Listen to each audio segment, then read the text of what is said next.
Bom dia, Andreia. Eu lembro-me de você, estive lá presente no Espaço Miguel Torga, numa palestra, sim.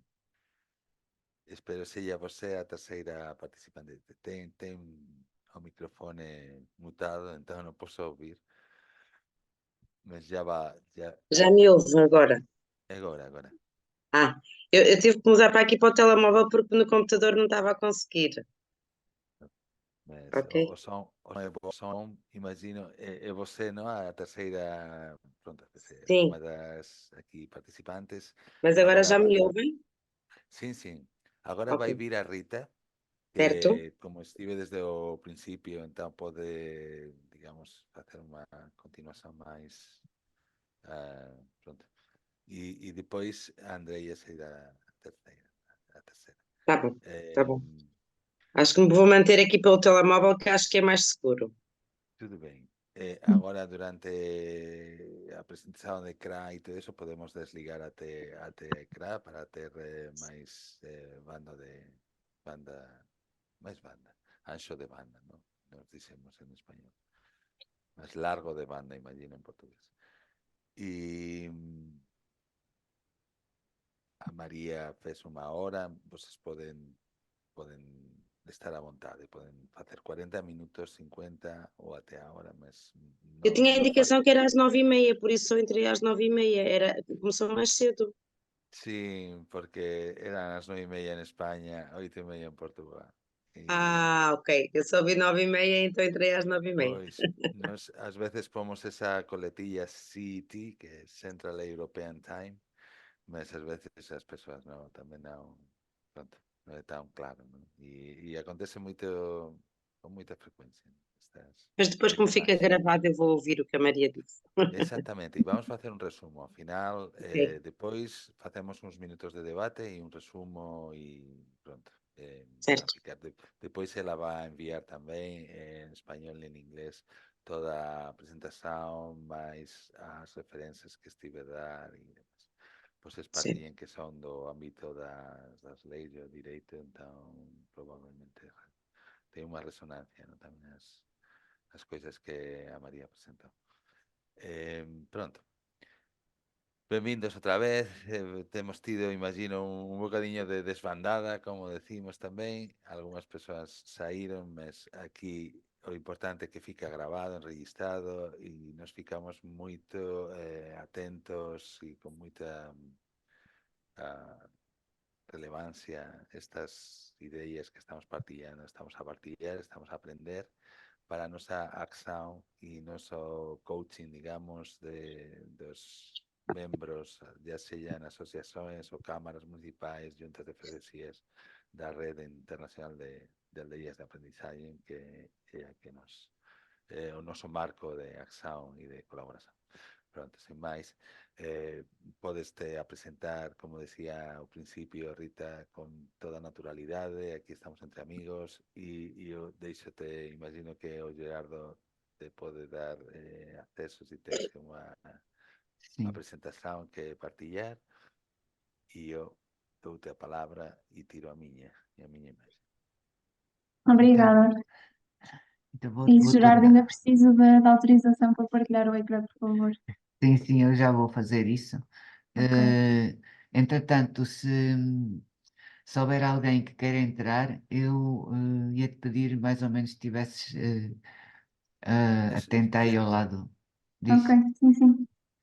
É Gerardo, que eu, acho que podes facer co anfitrión simplemente ou simplemente dar acceso ou permiso á presentación de pantalla de CRA e non ok, recibirá já consegui, é aqui. Pronto, já sei exactamente. onde é.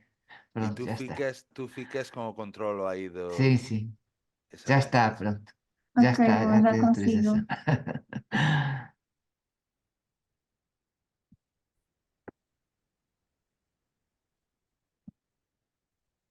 Pronto, estão a ver bem, a ouvir bem, acho eu.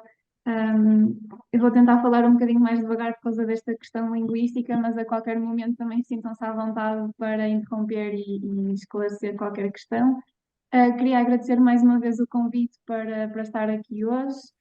dar os parabéns também pelo projeto que têm vindo a desenvolver e também especialmente cumprimentar as minhas colegas de painel neste workshop e agradecer muito pela apresentação da Maria Garcia, que foi efetivamente muito interessante e muito exaustiva. Eu vou tentando sempre fazer a ponte com o que a Maria também já foi falando.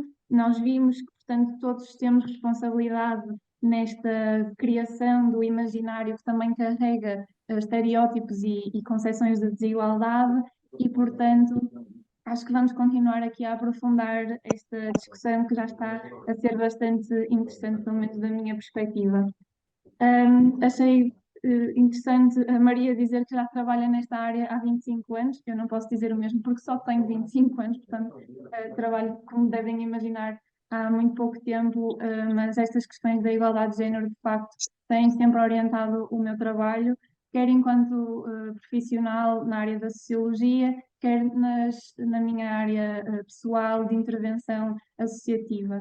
E é um bocadinho mais nesse papel que venho aqui falar hoje, enquanto representante da Associação Transmontana pelo Desenvolvimento, que também agradecemos o convite que foi feito pelo Gerardo.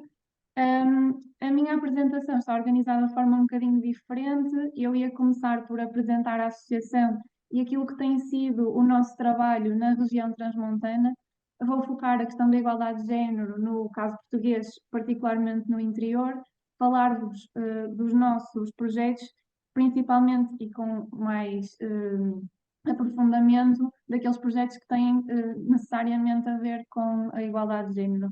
Isto por dois objetivos, são projetos que me permitem falar de várias outras questões e até caracterizar um pouco o território, e também porque acho que com todas as limitações que temos enfrentado enquanto associação, temos sempre tentado integrar até estas dicas que foram sendo apresentadas pela Maria. Claro que nunca é perfeito, o trabalho depois na realidade é muito mais complexo do que estarmos aqui a falar sobre ele e nunca é o ideal, mas acho que mesmo assim são exemplos a partir dos quais podemos refletir. E, portanto, sem mais demoras, a Associação Transmontana pelo Desenvolvimento foi fundada em outubro de 2022, portanto, somos uma associação muito recente. Temos a nossa sede em Samões, que é uma aldeia onde eu estou a viver neste momento, que tem cerca de 300 habitantes, portanto, uma aldeia muito pequena do concelho de Vila Flor. Tal como a Maria estava a referir há bocado e achei bastante interessante, não é? Esta questão de às vezes fazemos determinadas atividades mais direcionadas para homens ou mais direcionadas para mulheres, mas na verdade todos devemos participar em conjunto neste caminho para a igualdade de género. A nossa equipa é composta tanto por homens e por mulheres, temos sempre essa questão em mente, mas na verdade para o nosso primeiro mandato daquilo que são os órgãos sociais da associação, por uma questão de representatividade, discriminação positiva, o que quer que lhe chamemos, na verdade, tendo em mente que as mulheres, nomeadamente nos territórios rurais, têm muita mais dificuldade nesta questão da participação social, da participação pública, nós optamos por trabalhar com nove mulheres naquilo que são os órgãos sociais da nossa associação. A ATPD, portanto, tem o objetivo principal de promoção e defesa dos direitos humanos na sua transversalidade. Isto significa que ao longo do nosso primeiro ano e pouco de existência, temos abordado diversas questões, sempre orientadas pelos princípios fundamentais dos direitos humanos, e claro que o género tem surgido em várias ocasiões, direta ou indiretamente. Em relação ao território de atuação, nós temos o objetivo de abarcar todo o território de Trás-os-Montes, mas só nos tem sido possível trabalhar essencialmente para já em dois municípios, portanto o município de Carraseda de Anciães e o município de Vila Flor, que é onde temos a nossa sede, portanto Samões fica ali exatamente no centro praticamente do município de Vila Flor, e para quem não conhece, mais ou menos Trás-os-Montes seria esta zona do norte interior de Portugal continental.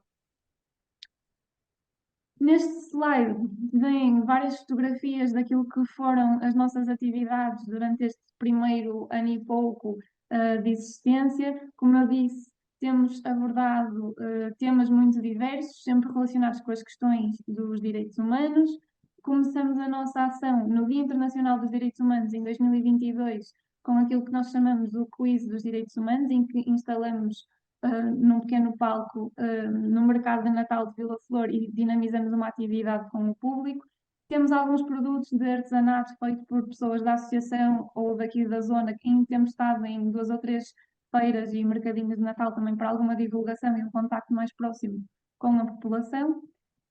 Temos organizado algumas sessões de formação, desde logo uma sobre empoderamento e criatividade, empoderamento feminino e criatividade.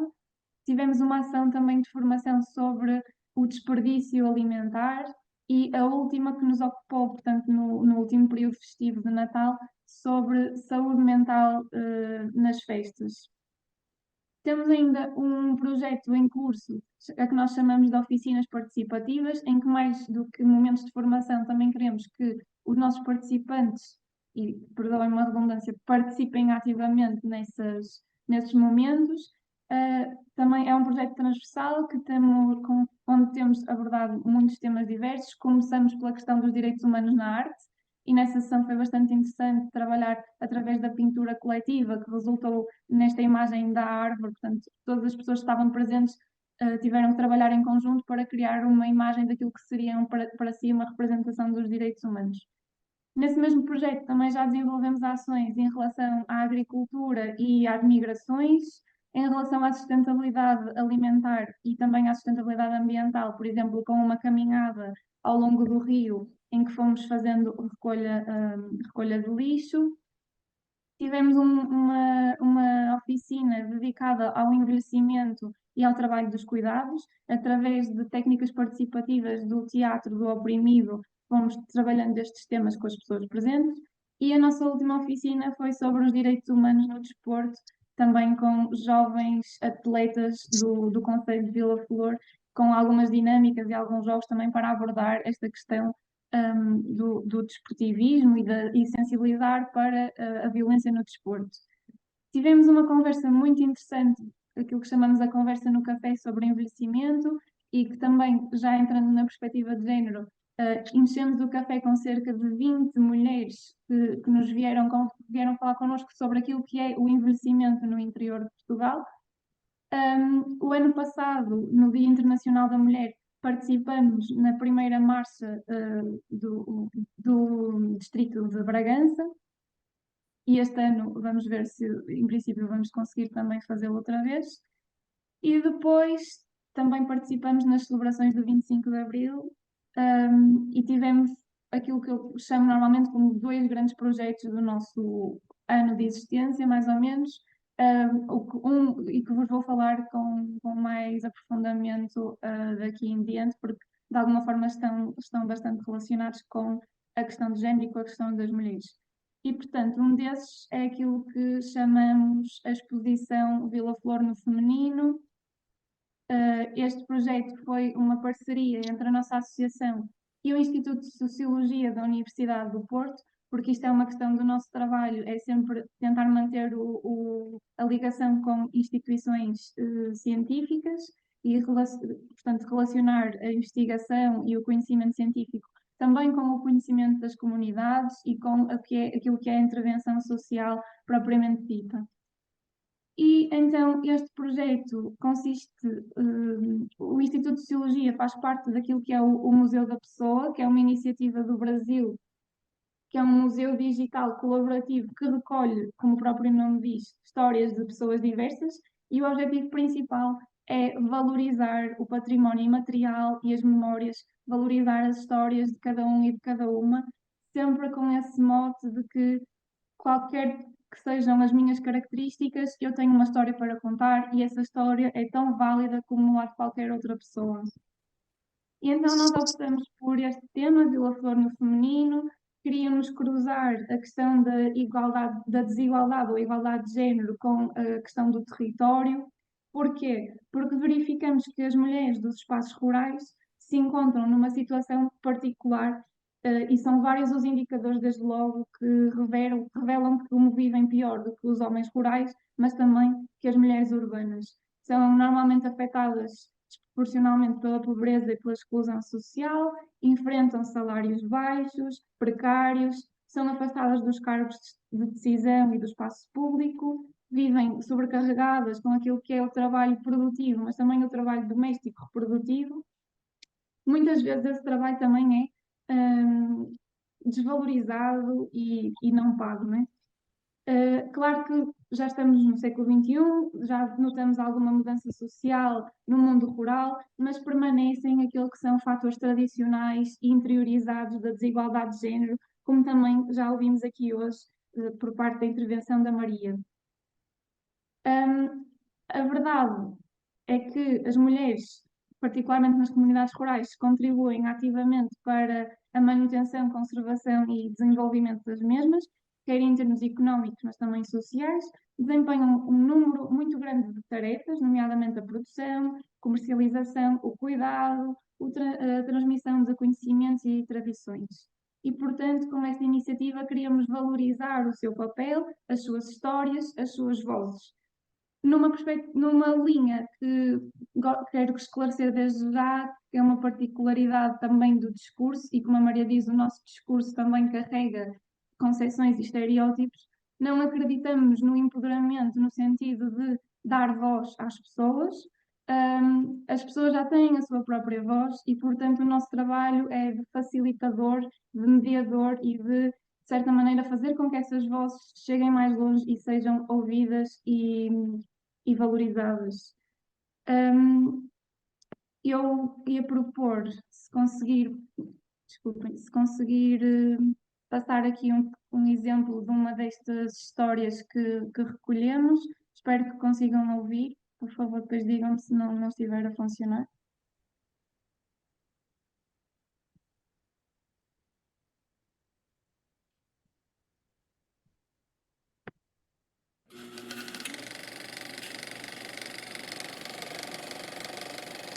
Então, meu nome é Susana Marisa Carvalho Silva Madeira já do marido, tenho 46 anos e sou de Vila Flor. Eu sou a mais nova de 9 irmãos. Portanto, os meus pais sempre nos contaram histórias. Sempre nos contaram histórias da vida deles, de como foi a vida deles. Nunca nos esconderam nada em termos do que passaram, das necessidades que tiveram. Há uma história engraçada que é aquela história deles, que a minha mãe estava numa família mais abastada e o meu pai era de umas famílias mais humildes, com mais necessidade. E a minha avó, eu não queria que a minha mãe casasse com o meu pai. Eu lembro-me deles, na altura, já se quererem juntar, mesmo sem casamento, e eles contavam-nos essas histórias, sim, claro. Eu sou a única filha que seguiu o secundário e o ensino superior. Eu fui estudar para o Instituto Politécnico de Tomar, porque era o único, na altura, era o único lugar, universidade, politécnico, que tinha conservação e restauro. É difícil, porque na altura, isto já há 25 anos, não é? Era muito longe. Os quilómetros são os mesmos, mas era muito longe em termos de transportes. Estávamos muito limitada aos transportes, porque primeiro porque tinha que poupar e tinha que estar tinha que organizar e tinha que gerir o dinheiro que me era dado. E depois as viagens, além de já ser algum dinheiro que gastava, eu demorava praticamente um dia inteiro a chegar a Vila Flor. Eu conheci o meu marido em Tomar. Ele não estudava, ele era militar, não estava no ensino superior. Olha, o meu casamento foi só pelo civil. Decidimos não casar pela igreja, foi só civilmente, e eu não fui vestida de noiva, não fui por opção, fui vestida com o fato normal. Foi só com a família e com um ou outro amigo mais chegado, e foi diferente. Porque assim, todos os meus irmãos casaram pela igreja. Eu fui a única que casei pelo civil. A Margarida tem 11 anos. A Margarida tem 11 anos, anda no 6º ano. E é nos meus olhos, claro. É o meu amor maior. Como é que tive uma gravidez muito chata, muito. Eu no último mês, a Margarida nasceu com 36 semanas. Eu no último mês de gravidez fiquei com problema de sono, deixei de dormir. Estive praticamente durante um mês sem dormir. E depois de ter a Margarida tive uma depressão pós-parto que foi dolorosa, foi muito duro, mas foi muito duro, mas neste momento já passou, mas foi duro porque vivemos numa vila muito pequena. E esta história estava em todo lado, em Vila Flor, não é? E eu cheguei a ter vergonha de sair à rua, porque era apontada como, olha, ela rejeitou a filha, olha, ela não quis a filha.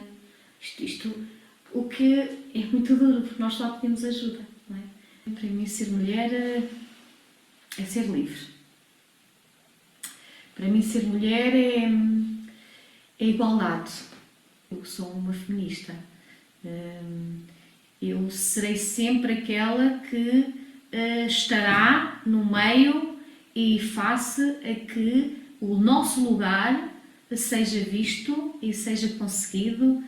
E nesse aspecto eu afirmo-me como essa pessoa.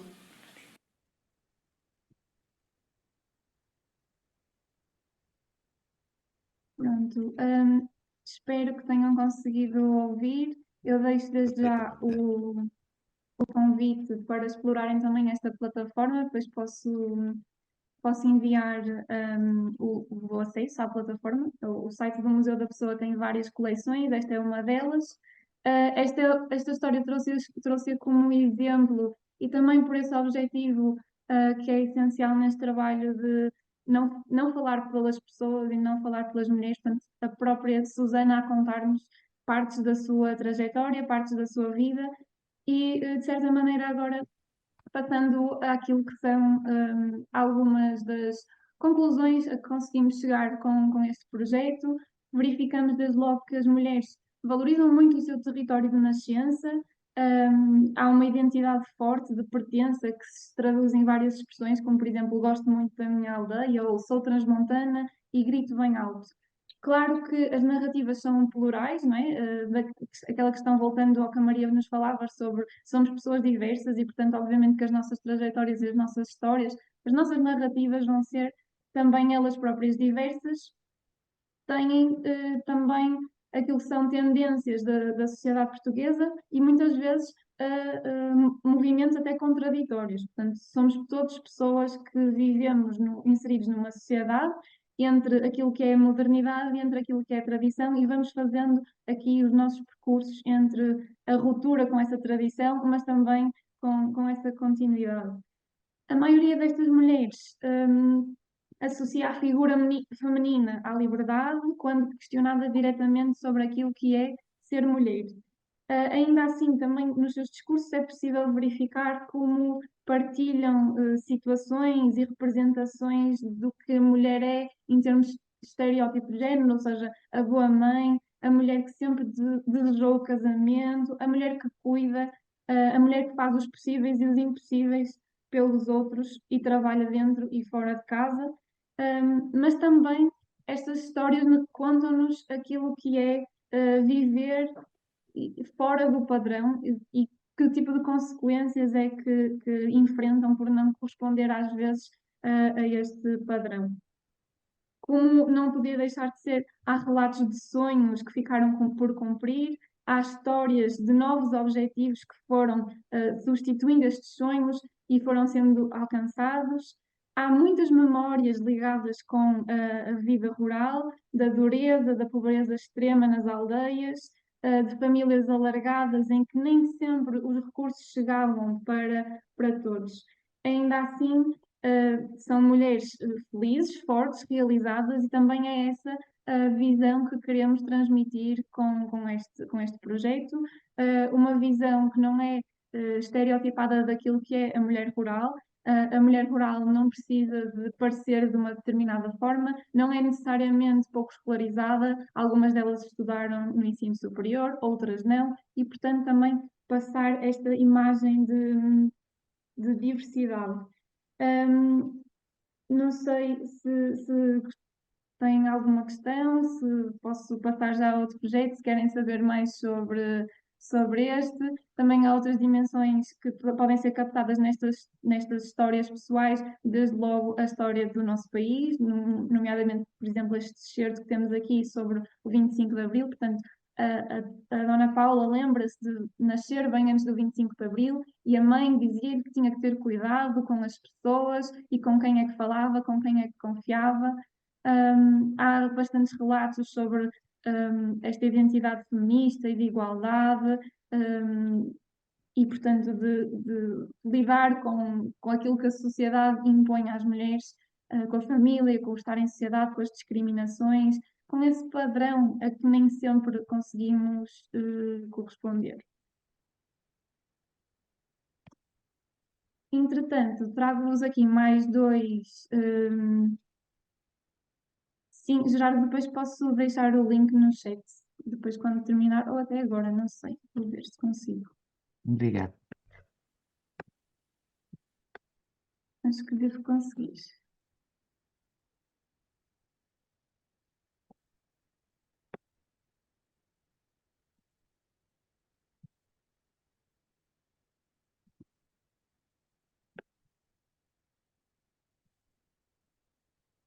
Não faz mal, Rita. Depois podes mandar também toda a informação. Mandei só para o Gerardo. Obrigado. Agora foi para todos já. Obrigado.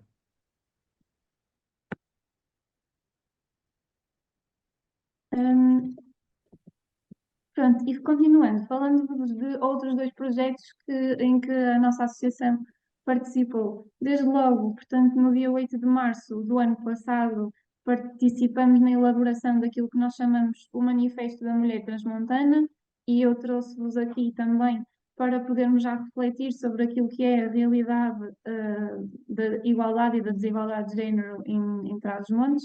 Isto foi uma iniciativa no âmbito da Greve Feminista Internacional, como eu tinha dito já que tínhamos participado no ano passado, nomeadamente com o Núcleo Antifascista de Bragança. Portanto, desde logo, o manifesto aborda a questão da desigualdade salarial. É uma questão transversal a todo o país, mas aqui falando sobre a mulher transmontana no caso do trabalho agrícola, por exemplo, em que as geiras são inferiores às dos homens pelo mesmo trabalho. Depois também uma questão nestes territórios rurais haver uma maior preponderância, de certa forma, daquilo que são visões conservadoras das relações de intimidade da família, e, portanto, há papéis de género bastante marcados que levam, por um lado, àquilo que é a divisão sexual do trabalho. Por exemplo, as mulheres continuam sobrecarregadas com o trabalho doméstico, que é desvalorizado, que não é remunerado e representa uma sobrecarga, porque também fora da casa estão a desempenhar outras tarefas do trabalho produtivo, nomeadamente na agricultura, nos serviços, etc. E depois, nesse âmbito profissional, nem sempre as mulheres são vistas como tão valiosas quanto os homens, e também há uma discrepância salarial muito grande. Associada a esta divisão sexual do trabalho, temos a divisão sexual do espaço, em que as mulheres são muitas vezes associadas ao espaço doméstico, afastadas dos lugares públicos de debate, participação, decisão e até convívio. No caso específico da atividade agrícola, desde logo salientar o acesso desigual aos recursos, à formação e, muito importante também, o acesso desigual à posse da terra. Quando são proprietárias, normalmente as suas explorações agrícolas são de tamanho mais reduzido, e quando são gestoras agrícolas, muitas vezes são descredibilizadas, e tivemos alguns relatos de pessoas que eram as proprietárias e as gestoras agrícolas, e muitas vezes, ao receber pessoas ou ao aceder a serviços, pediam para falar com o marido. E isto é uma forma também de desvalorização da própria pessoa. Sabemos também que a região de Trás-os-Montes tem enfrentado dinâmicas prolongadas de desinvestimento na região e também nas pessoas. Há uma falta de serviços sociais e de apoio que está associada ao êxodo rural e à questão do envelhecimento. E por que é que isto é particularmente desigual para as mulheres? Por exemplo, estando associadas mais ao trabalho de cuidado, o facto de não haver creches, o facto de não haver serviços para os mais velhos, significa que as nossas mulheres estão em casa dedicadas a esse tipo de função. No caso específico do envelhecimento, há uma falta de informação muito grande sobre o que é o envelhecimento feminino. É preciso começar a normalizar as questões do corpo da mulher ao longo do envelhecimento, falar sobre o isolamento e sobre a desvalorização das mulheres mais velhas. Portanto, aqui um cruzamento da questão da desigualdade de género com a desigualdade na terceira idade.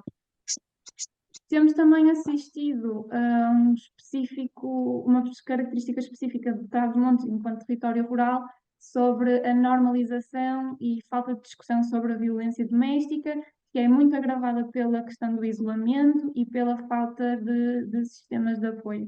Mas, acima de tudo, eu quero desde já salientar aquelas visões conservadoras que carregamos nos nossos discursos, até, nomeadamente aquela questão do entre marido e mulher não se mete a colher, e, portanto, isto vai contribuir para a normalização da violência nas relações e é altamente prejudicial para as mulheres. E, claro, para os homens, porque estas questões estão associadas estereótipos de género para os homens que também são bastante prejudiciais.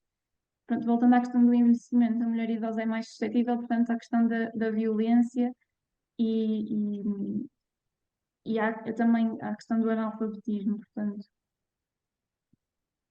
As taxas de desemprego são muito grandes em Trás-os-Montes, há também grande parte da população analfabeta, e entrando na dimensão da saúde, as questões que são particularmente desiguais para as mulheres, a questão do encerramento de maternidades e blocos de parto, ou então a falta de serviços que exige deslocações de pessoas grávidas até maternidades que ficam muito longe, e nem sempre há soluções para esse transporte.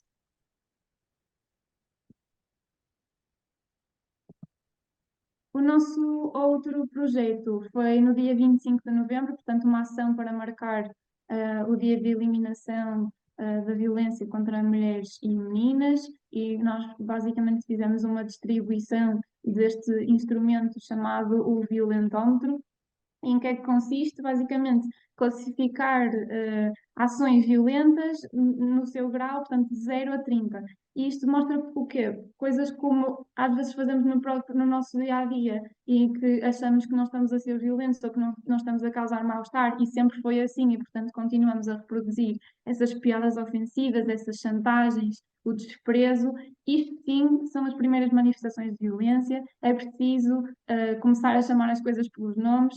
A violência tende a aumentar e é nestas fases iniciais que podemos começar a trabalhá-la e evitar que aumente.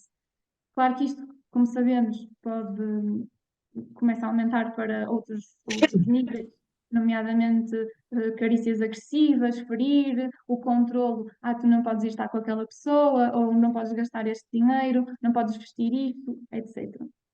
E pode chegar, claro, a pontos extremos de ameaças de morte, difusão de conteúdo íntimo, até a morte. E, portanto, uma ação que, desde logo, queria chamar a atenção para as formas mais difusas, digamos assim, da violência do dia a dia, mas também explicar que é possível quebrar este ciclo e procurar ajuda profissional, que eu não concordo que tenha que ser logo neste nível das bufetadas, a partir das bufetadas, pode ser antes, deve ser antes, para conseguirmos quebrar o ciclo de violência. Por fim, trazia-vos aqui este projeto que nós tivemos, o nosso maior projeto da associação, aquilo que chamamos a Academia dos Direitos Humanos da ATPD. A primeira edição, que foi no final do ano passado, chamou-se Oficina das Comunidades, porque o objetivo é exatamente trabalhar com comunidades diversas. Estivemos em contacto com 2 comunidades de imigrantes, no caso, a comunidade indiana e a comunidade brasileira, e também a comunidade cigana de Carrasco de Anciães.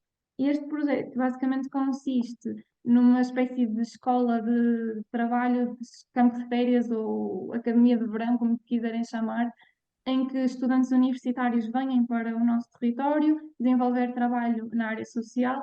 No caso, eram estudantes de Sociologia e Design de Serviço e passaram uma semana neste território e a trabalhar com estas comunidades para, de forma participativa, fazer um diagnóstico e identificar os maiores problemas destas comunidades e depois, em seguida, construir soluções coletivas.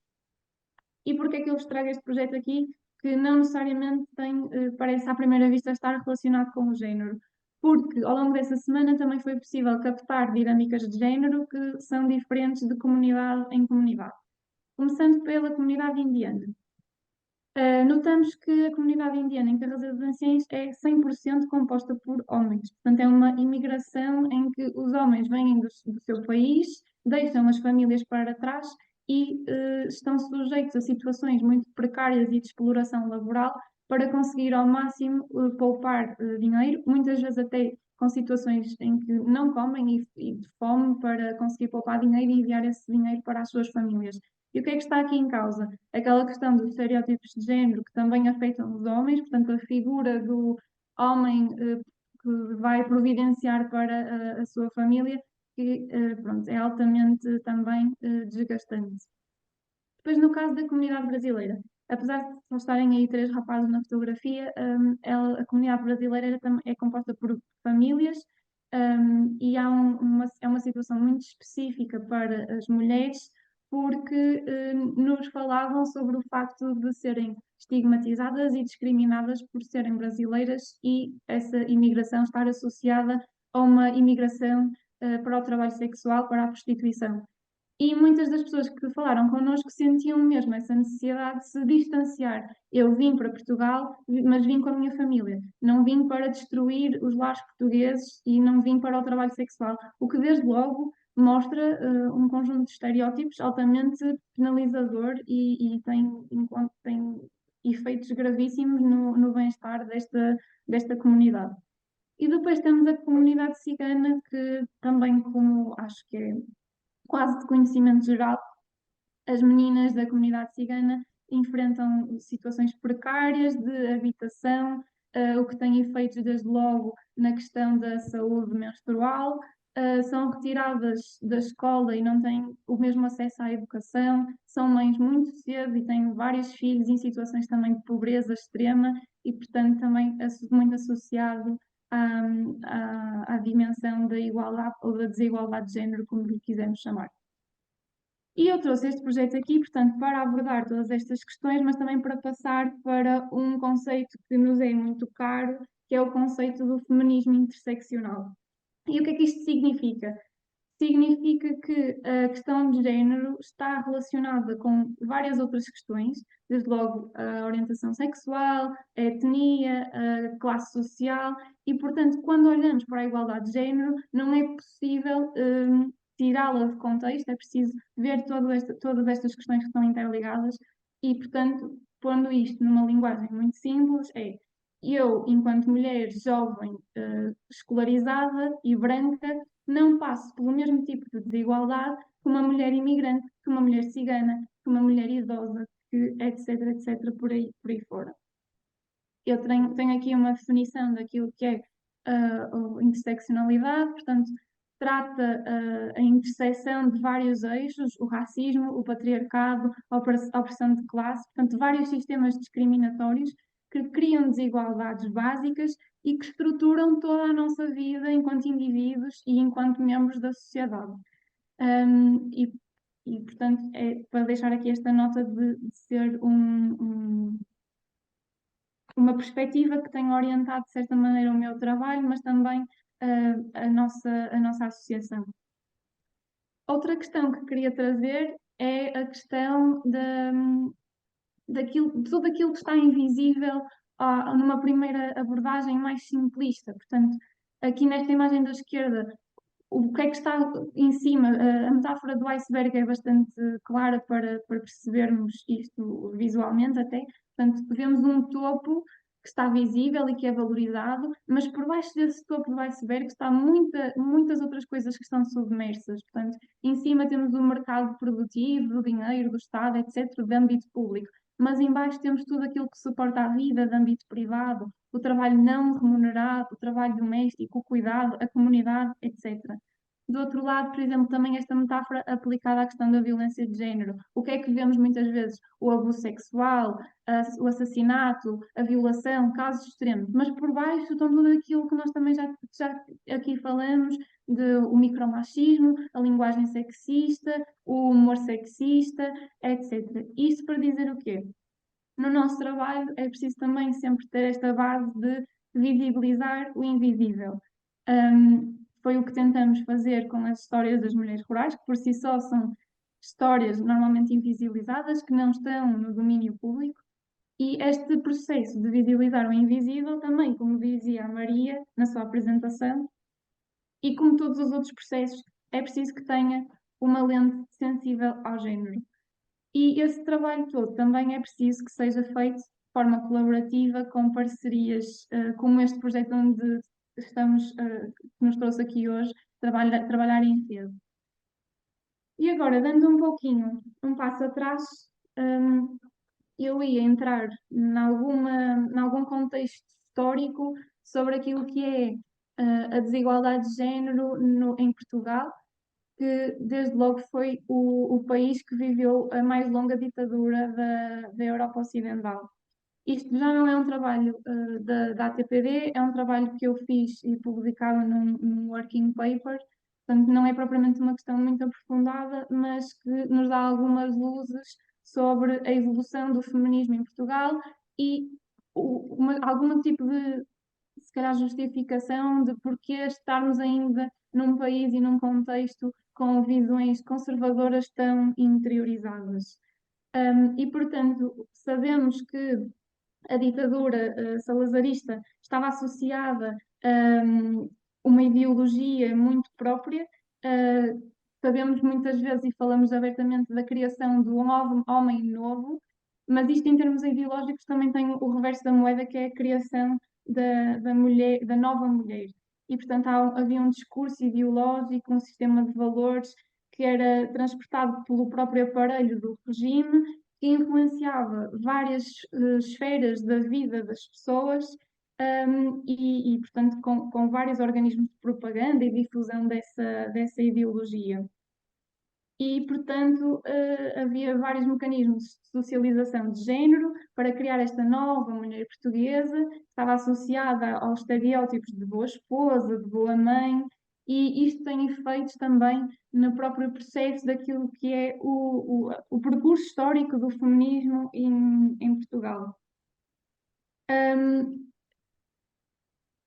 Portanto, alguns trabalhos falam, desde logo, do facto de haver um aparelho ideológico que apresentava a palavra feminismo como um tabu, e isto, além, portanto, estas duas dimensões, de apresentar a palavra feminismo e aquilo que tinham sido os movimentos das décadas de 20 e de 30 como um tabu e algo proibido, e ao mesmo tempo também a criação da imagem da nova mulher do regime. Mais tarde, entramos em fases de reivindicação e de luta contra o regime salazarista, mas também já há alguns trabalhos que revelam como essa luta, essa oposição ao regime não incorporava reivindicações específicas das mulheres. Em 1960, verificavam-se já algumas rupturas com concepções conservadoras em relação ao que era o papel social da mulher, principalmente nos Estados Unidos e noutros locais da Europa, mas em Portugal mantinha-se, portanto, esta reivindicação única contra a ditadura fascista e, portanto, focava mais a questão da desigualdade de classe e não havia tanto espaço para para as reivindicações em termos de igualdade de género e específicas à luta das mulheres. Claro que a Revolução de Abril de 74, que vamos comemorar este ano os 50 anos, trouxe mudanças políticas e mudanças sociais muito positivas, e claro que não estamos aqui a discutir essas mudanças, estamos a referir que nunca houve, de certo modo, um combate ativo, consciente dessa ideologia de género que foi ficando no nosso imaginário.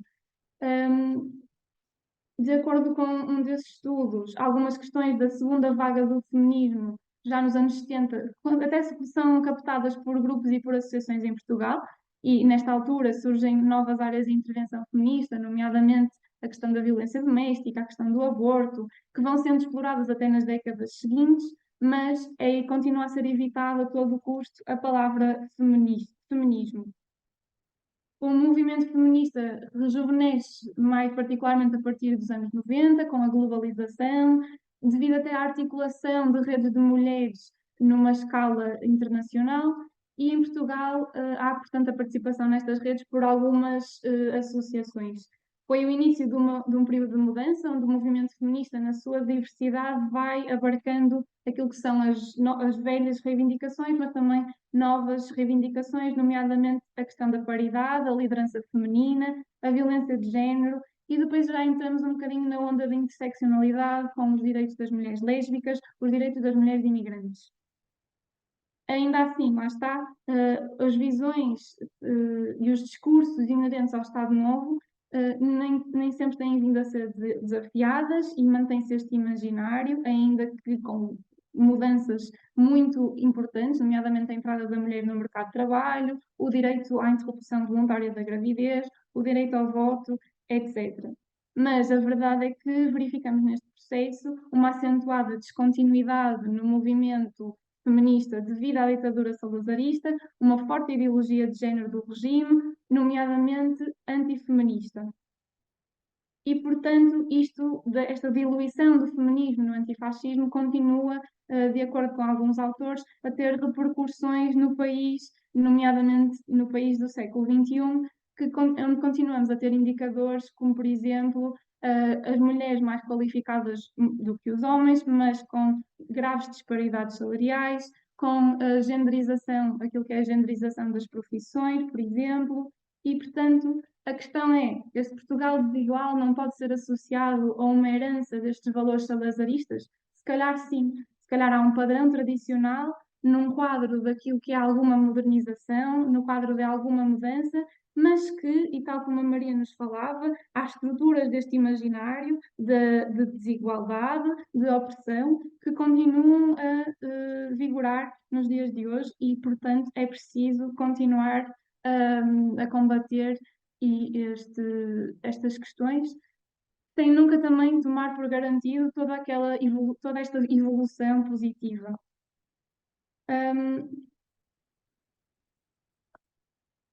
Não estou a conseguir passar o... Ok.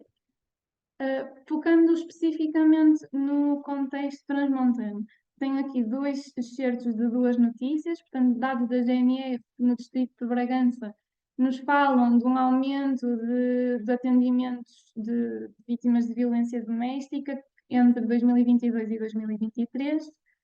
A questão das estruturas, que também já falamos, estarem concentradas no litoral ou então nos grandes centros urbanos, e, portanto, sendo um entrave e que deixa as mulheres nos meios rurais mais abandonadas e mais isoladas, e, portanto, nesta questão de manter-se relações marcadas por atos violentos e muito justificados por esta mentalidade que entre marido e mulher não metes a colher, e que a mulher tem que ser boa esposa e bem comportada e mais caseira, digamos assim.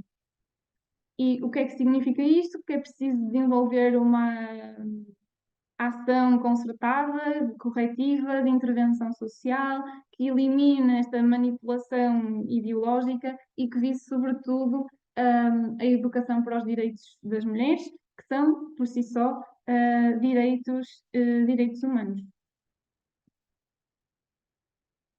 estou já a terminar a minha apresentação. Queria lembrar que falar de igualdade de género é falar de desenvolvimento sustentável. A Agenda 2030 tem especificamente um dos objetivos dedicados à igualdade de género, mas tal como já vimos, a igualdade de género está associada a muitas outras questões. Portanto, falar de igualdade de género é também falar de erradicar a pobreza, é também falar de agricultura sustentável, é também falar de paz, é também falar de gestão dos recursos, é também falar de educação e de saúde. E, portanto, deixar esta nota de que não apenas estamos a falar do objetivo 5, estamos a falar de todos os objetivos e é importante mantermos esta lente de género em todas as questões e em todos os domínios em que vamos trabalhando. Claro que sabemos, portanto, não haverá nunca um desenvolvimento que seja sustentável se mais de metade da população, portanto, se as mulheres não participarem em condições que sejam no mínimo idênticas às condições que garantimos aos homens. E como também a Maria estava a dizer, praticamente hoje podemos dizer que nem sequer há desculpa para não incorporar a igualdade de género nas nossas ações, quer do dia a dia, mas também nas nossas ações enquanto entidades, enquanto associações, enquanto autarquias, enquanto empresas. Em Portugal, especificamente, temos a Estratégia Nacional para a Igualdade e para a Não Discriminação. Existem vários materiais sobre isto, é tudo público, vários recursos, vários objetivos estratégicos. Mas também o que eu acho que é particularmente importante é darmos o passo em frente e sairmos do papel, porque a legislação já existe, estes mecanismos já existem e temos que continuar a dar estes passos em frente para garantir que isto é de realidade e que isto se verifique efetivamente nas comunidades. E para isso precisamos de intervenção social e essa intervenção social tem, portanto, ou deve seguir determinados princípios, na minha perspectiva, na nossa perspectiva, desde logo partir daquilo que são diagnósticos sociais bastante aprofundados, portanto, conhecer para depois intervir.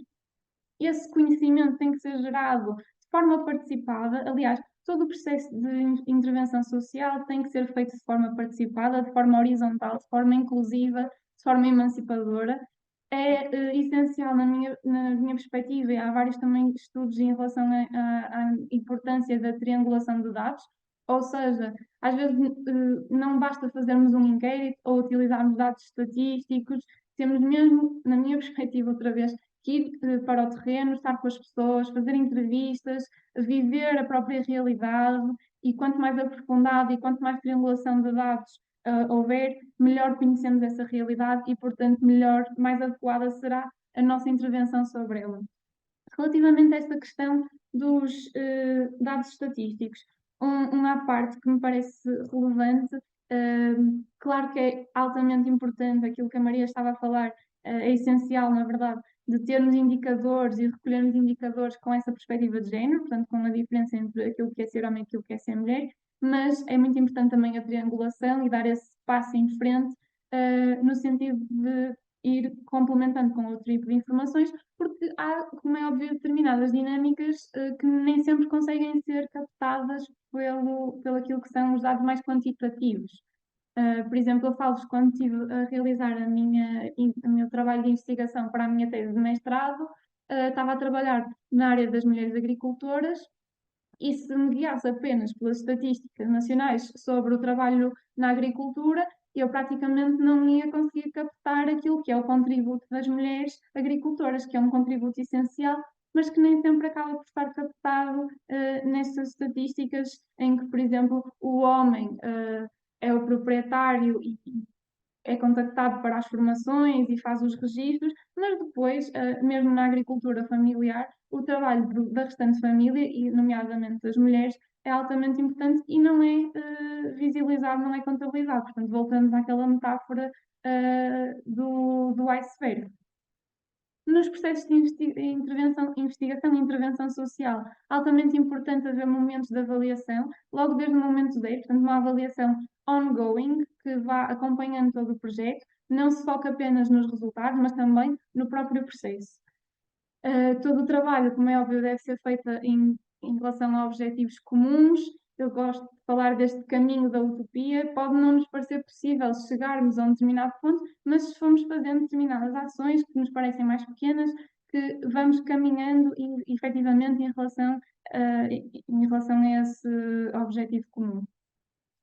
É, obviamente, necessária uma mudança estrutural, portanto, esse trabalho sobre as causas estruturais e invisíveis, também, como já tinha dito, as ações participativas, horizontais, inclusivas e emancipadoras, mas não aquele discurso emancipador do eu vou salvar estas pessoas ou eu vou dar voz. Não, as pessoas já têm voz, as pessoas têm as suas histórias de vida, as pessoas têm as suas trajetórias e nós vamos agir enquanto mediadores, com respeito e enquanto o nosso trabalho for necessário. Para isso é importante que aquela questão que a Maria também nos falou de equipas paritárias, transdisciplinares. Esta questão da formação para todos tem dois lados. Portanto, a questão de as pessoas que vão fazer intervenção devem ter essa formação de como intervir, ter essa consciência de intervir sem reproduzir estereótipos, mas também assegurar que as comunidades, as pessoas e o público-alvo está a receber uma formação, entre aspas, uma formação adequada, que é uma formação ou momentos de partilha que sejam acessíveis, nomeadamente em termos de linguagem, em termos de horários, de cronograma. O transporte é muito importante, particularmente no mundo rural. Por exemplo, a questão que a Maria também falava de nem sempre as mulheres têm carta de condução, ou às vezes até têm, mas o carro é utilizado pelo homem, os transportes públicos são escassos, portanto é preciso também garantir a acessibilidade aos próprios projetos e à própria intervenção. Mais uma vez, lembrar a importância do trabalho colaborativo e em rede com várias instituições. Todas as instituições e todas as pessoas têm um papel a desempenhar neste caminho, e manter, como é óbvio, sempre a questão da lente de género, ainda que numa perspectiva interseccional, nunca desligada da realidade, nunca desligada de outras formas de opressão e, portanto, o facto de eu sentir uma determinada forma de opressão, uma determinada desigualdade, não significa que é mais importante trabalhar esse assunto e em vez do assunto da pessoa que está ao meu lado. É ir jogando com todas estas questões. E deixei aqui estes pontos estas reticências, porque haverão muitas outras recomendações que podemos ainda debater e que a Maria também já nos foi falando.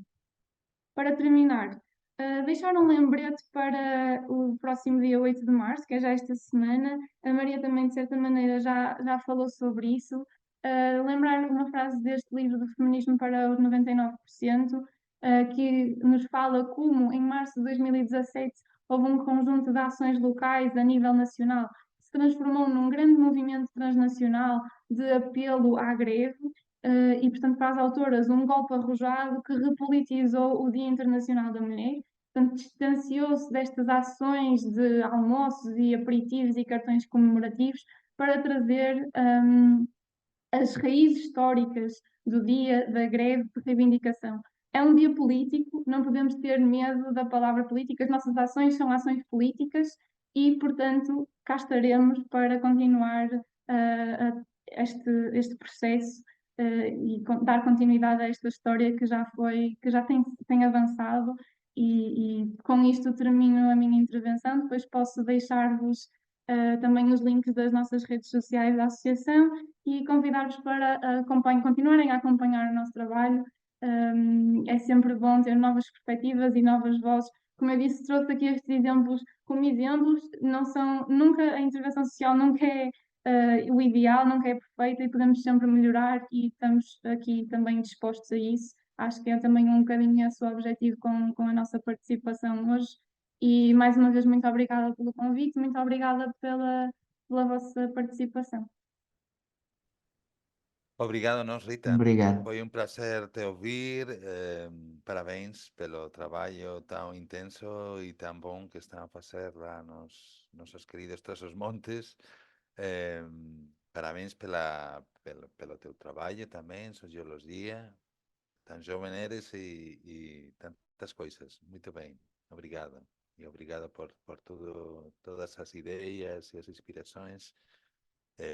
Força na luta, porque efectivamente é Obrigada. uma luta hoje em dia. E pronto, depois falamos un bocadinho máis. Vamos dar, como antes, esa opción a esticar as pernas con a licenza de Andreia, que vai ser a nosa terceira ponencia. Vamos dar 3 minutos, si queren, e 4 minutos. Ás 11:42 comenzamos con a terceira intervención de Andreia de aquí a nada. Obrigados. Obrigado, Por seguir lá, os que están lá toda a mañá. obrigado.